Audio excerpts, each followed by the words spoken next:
கள்ளக்காதலி கண் கலங்கி நின்றதால் தாங்கிக் கொள்ள முடியாத காதலன் அந்த கண்ணீருக்கு காரணமான கணவரின் கதையை முடித்திருக்கிறார். காதல் கணவரின் கொலைக்கு மனைவியும் மாமியாரும் காரணமானது எப்படி?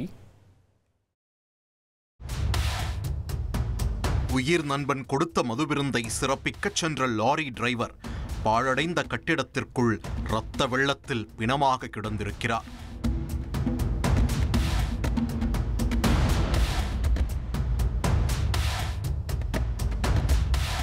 சம்பவ இடத்தில் கிடைத்த தடயங்களை சேகரித்த போலீசார் இறந்தவரின் உடலை பிரேத பரிசோதனைக்காக அனுப்பி வைத்துவிட்டு விசாரணையை தொடங்கியுள்ளனர்.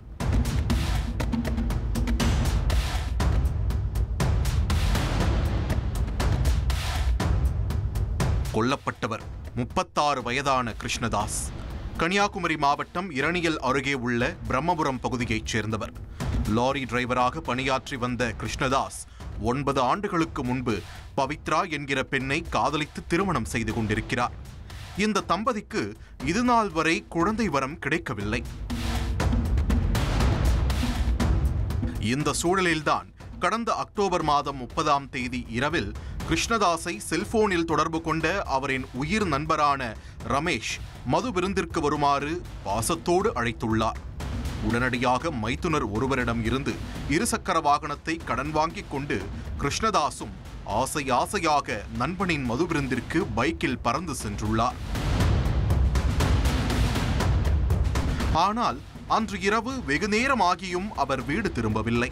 இதையடுத்து சந்தேகமடைந்த உறவினர்கள் ரமேஷிடம் விசாரித்தபோது அவர் முன்தினம் இரவில் தனக்கும் தாசுக்கும் போதையில் கைகலப்பு ஏற்பட்டதாகவும் நண்பன் தற்போது திருவிடைக்கோடு கொத்திவாரைமலை அடிவாரத்தில் உள்ள பாழடைந்த வீட்டில் மயங்கி கிடப்பதாகவும் தெரிவித்துள்ளார்.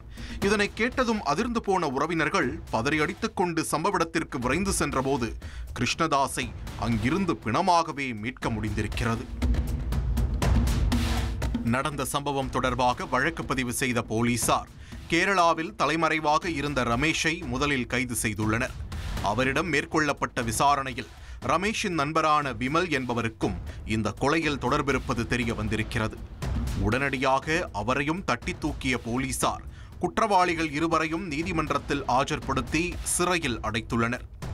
இந்த சூழலில்தான் உயிரிழந்த கிருஷ்ணதாஸின் தாய் தன்னுடைய மகன் கொலை வழக்கில் மருமகளுக்கும் தொடர்பிருக்குமோ என்கிற சந்தேகம் இருப்பதாக இரணியல் காவல் நிலையத்தில் புகார் அளித்துள்ளார்.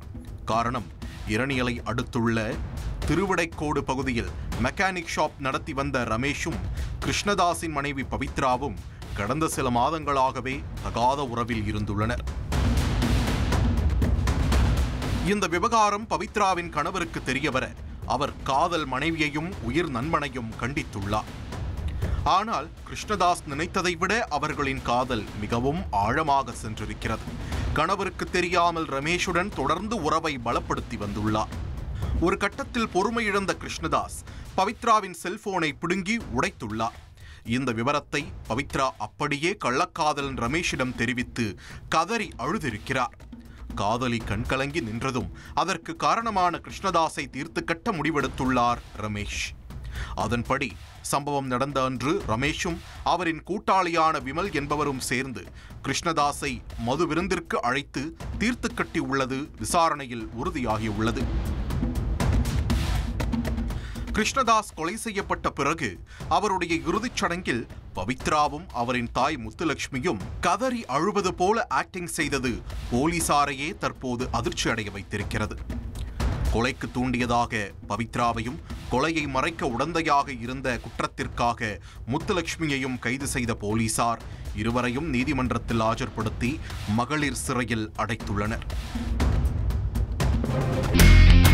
இனி செல்லும் இடமெல்லாம் செய்தி. தந்தி டிவியின் வாட்ஸ்அப் சேனலை ஃபாலோ பண்ணினா செல்ல இருக்கும் இடமெல்லாம் செய்தி. இதோ QR கோட் இப்பவே ஸ்கேன் பண்ணுங்க, ஃபாலோ பண்ணுங்க.